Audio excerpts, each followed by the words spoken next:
Bonjour d'abord à Madame Taubira et bonjour à tout le personnel, aux élèves et merci d'être venus aujourd'hui à l'agenda.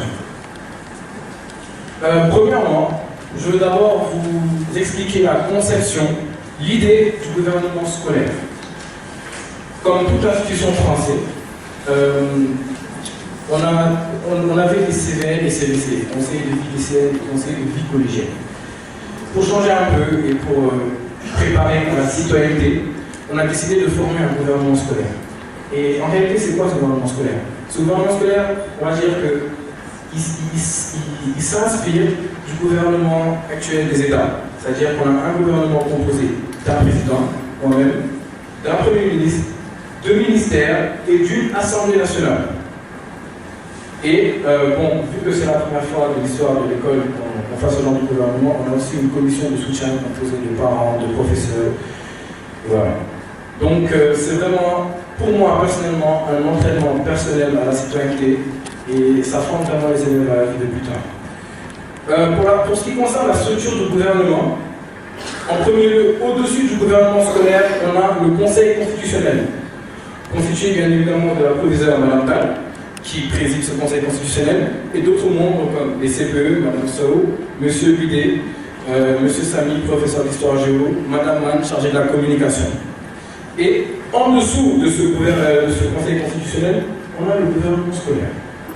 Et j'en suis le président. On a préparé les élections, on a voté sur le site Prolet, et je suis passé au second tour avec mon ex-concurrente Nour Rose, qui est là ici présente. Voilà. Et j'ai été élu au second tour en tant que président du gouvernement de Jean d'Arc. Et ce gouvernement est constitué de moi, le président, et de moi.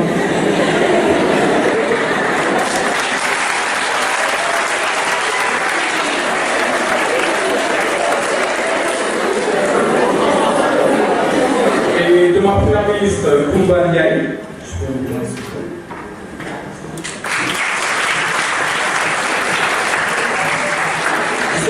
C'est la bonne chose à dire, c'est moi qui l'ai nommé. Je pense que c'est la même personne qui peut être à côté de moi. Et vu que je suis un garçon en terminale, je voulais vous dire que je suis en terminale, je devais choisir une fille au collège pour respecter la parité. Je pense que c'est important aussi. Donc, je l'ai choisie parce que c'est vraiment, je la connais déjà, quelqu'un de compétent, elle s'y connaît dans la justice. Et voilà, elle a les compétences requises. Et concernant les ministères, j'ai un ministère de l'Environnement. Et je compte appeler ma ministre de l'Environnement, qui va se présenter.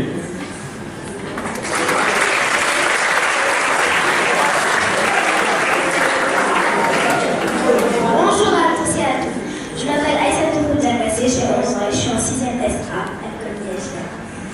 Et donc, je suis ministre de l'Environnement dans cet établissement. Et donc, du coup, j'ai quelques projets et plans d'action. Ils sont super longs, je ne crois pas que je pourrais tous les dire ici. Et donc, j'en dirai quelques qui sont déjà rendre propre l'école.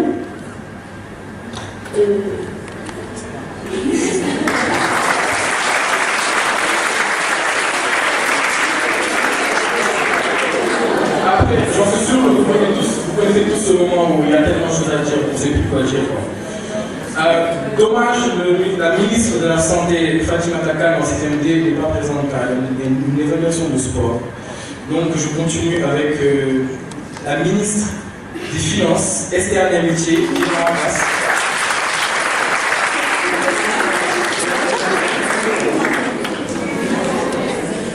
Bonsoir à toutes et à tous. Moi, c'est Adi Esther Namitié, je suis en terminale SP. Donc, je suis homologue de Suleiman, déléguée de la classe avec lui.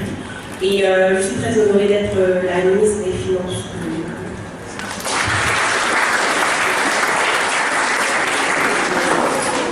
Je poursuis avec le ministre des Sports. Et je vous rappelle qu'on a vraiment tout type de domaine dans ces ministères. Le ministre des Sports, s'il te plaît.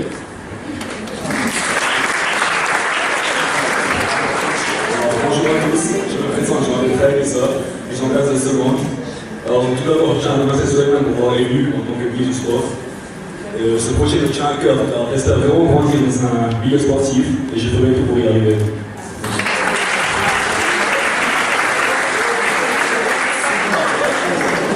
Voilà. Bon, vous inquiétez pas, c'est pas long, il reste que 3 ministères.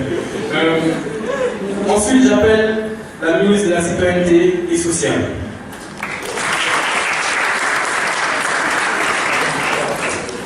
Donc, bonjour à tous, je m'appelle Shadia Azza, je suis en classe de seconde B à l'institution Saint-Jean d'Arc et je suis ministre du social et de la citoyenneté. Donc d'abord c'est un projet qui nous tient particulièrement à cœur car nous n'avons pas tous la chance d'être ici. Nous n'avons pas tous la chance d'avoir des habits pour s'habiller, d'avoir un toit pour être logé ou bien même de la nourriture pour manger. Nous n'avons pas tous cette chance. Donc j'aimerais aider un maximum de personnes et récolter un maximum de fonds pour en faire profiter aux personnes qui en ont réellement besoin. Donc merci à vous.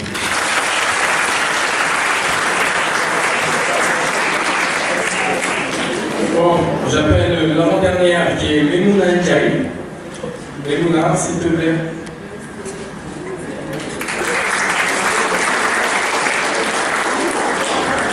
Ministre de la Culture. Bonjour à tous, je m'appelle Memouna Ndiaye, je suis en classe de première ES, je suis ministre de la Culture. Ce poste me tient vraiment à cœur parce que la culture est l'une des choses les plus importantes, surtout dans notre société. Mon but serait aussi de pas seulement valoriser notre culture traditionnelle avec nos habits et nos coutumes, mais aussi la culture générale. Un élève doit avoir le maximum de culture générale pour avoir le maximum de chance dans notre société. C'est ce qui nous unit tous. Et c'est pour ça que je suis honorée d'être ministre de la Culture et de représenter ce domaine.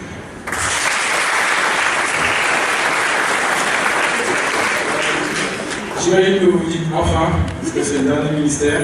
Je souhaite appeler la ministre de l'Information et de la Communication.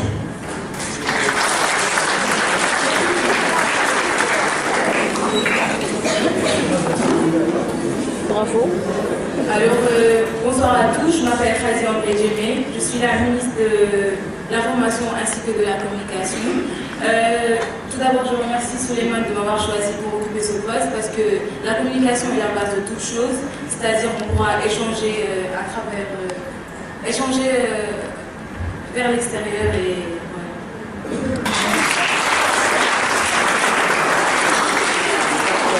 Un peu de même syndrome que la ministre de l'Environnement. Bon, c'est enfin fini. Et comme vous l'avez remarqué, le gouvernement est essentiellement constitué de femmes. Pourquoi vous me le dites? C'est une très bonne chose, je trouve. Parce qu'il y a plein de gens qui m'ont fait la remarque en me disant que, mais toi, dans notre gouvernement, il y a plein de filles, tout ça, il n'y a pas de garçons. C'est pas leur faute, déjà, ces garçons ne peuvent pas se présenter. Et je leur réponds que, pas derrière, à côté de chaque grand homme, il y a une grande dame.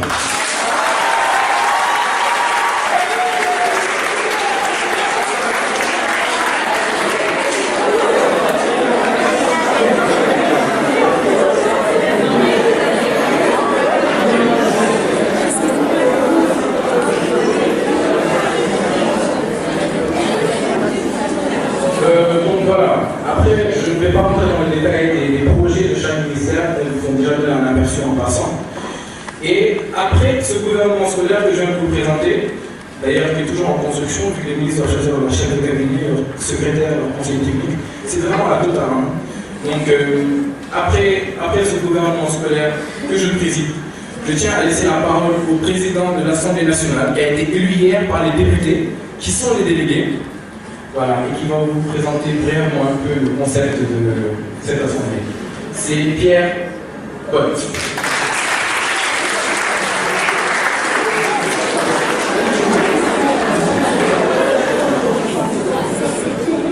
Bonjour à tous, bonjour Madame Toubira. Je me nomme Pierre-Marchand Bott, élève à l'institution Saint-Jean d'Arc et président élu par les députés de l'Assemblée nationale qui se tient dans cette école.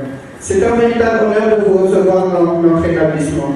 Tout d'abord, je voudrais vous présenter mon assemblée qui se constitue des délégués qui ont été élus dans leurs classes respectives.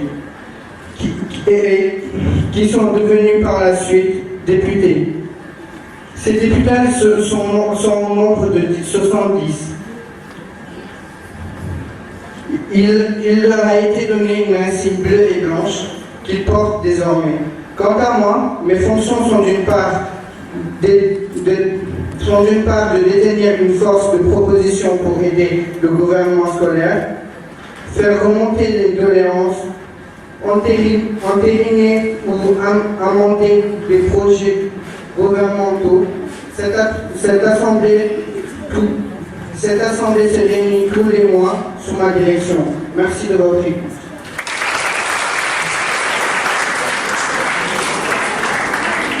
Une petite parenthèse.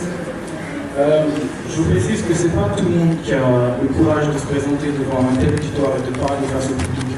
Donc quand je vois certaines personnes rigoler parce qu'il y a le trac ou le stress, c'est pas du tout respectueux. Pas du tout respectueux. Et ça vient à l'encontre de ce que je vais dire tout de suite. Parce que là, je vais parler de citoyenneté et faire le lien avec ce gouvernement. Donc, moi, personnellement, dans la citoyenneté, j'ai retenu 3 points essentiels. Premièrement, c'est la civilité. La civilité, c'est quoi? C'est d'abord le respect envers l'autre, par exemple la politesse. Ce qui n'a pas été le cas parmi certains d'entre vous. Et c'est déjà vraiment pas très une bonne base par rapport à la citoyenneté. Et par rapport à ça, il y a aussi, c'est pas seulement le respect par rapport à une personne, mais aussi le respect par rapport à des biens. Par exemple, les transports publics, l'école, la cour, tout ça joue un rôle important.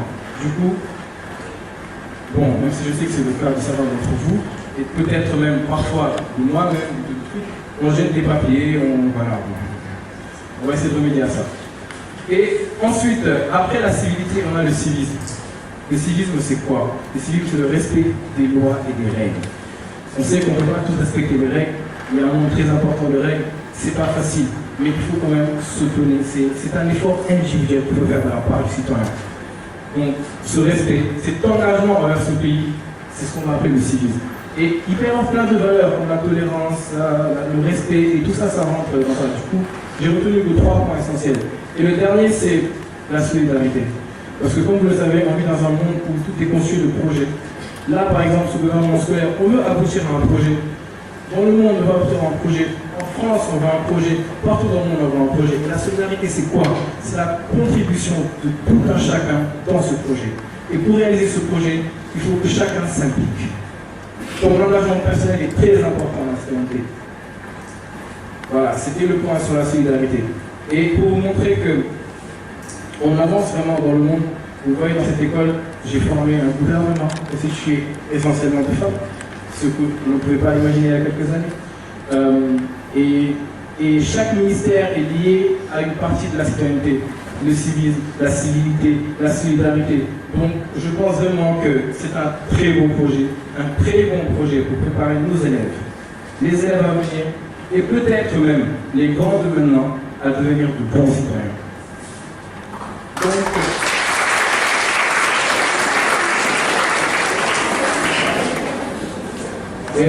voilà, c'était par rapport au gouvernement, mais je voulais dénoncer une partie du gouvernement. Il s'agit de la commission d'accompagnement et de soutien. Cette commission en fait regroupe des professeurs, des parents d'élèves et quelques membres de l'administration. Comme vous le savez, c'est le premier gouvernement, c'est pas toujours facile de s'organiser. On fait quand même de retenue, mais on a besoin d'aide derrière, on a besoin qu'on nous pousse derrière. Et c'est cette commission de soutien qui est vraiment, même si elle est à la dernière place, c'est l'une des choses les plus importantes. Parce que c'est nos parents, c'est nos professeurs qui sont derrière à nous aider à devenir des gens meilleurs et les leaders de demain. Donc voilà, n'oublions pas cette commission de soutien. Et je tiens à préciser que la jeunesse, tous ceux qui sont là, ils sont vraiment l'avenir. J'ai vu dans une vidéo, quelqu'un disait qu'on représente peut-être 20 ou 30% des jeunes d'aujourd'hui, mais plus tard on représentera les 100%. Donc on n'a pas le droit à l'erreur. Si on veut relever ce monde, relever le pays, relever l'humanité et être de bons citoyens, on se doit de faire les choses comme il se doit. Et j'espère que, en tant qu'élève, en tant qu'ami, entre vous tous, j'espère que ce sera la dernière fois que quand ta camarade portera la parole, c'est la dernière fois que vous m'occuperez de lui. Donc, par rapport à tout ça, j'ai fini ma présentation. Et je tiens vraiment à vous remercier de m'avoir écouté.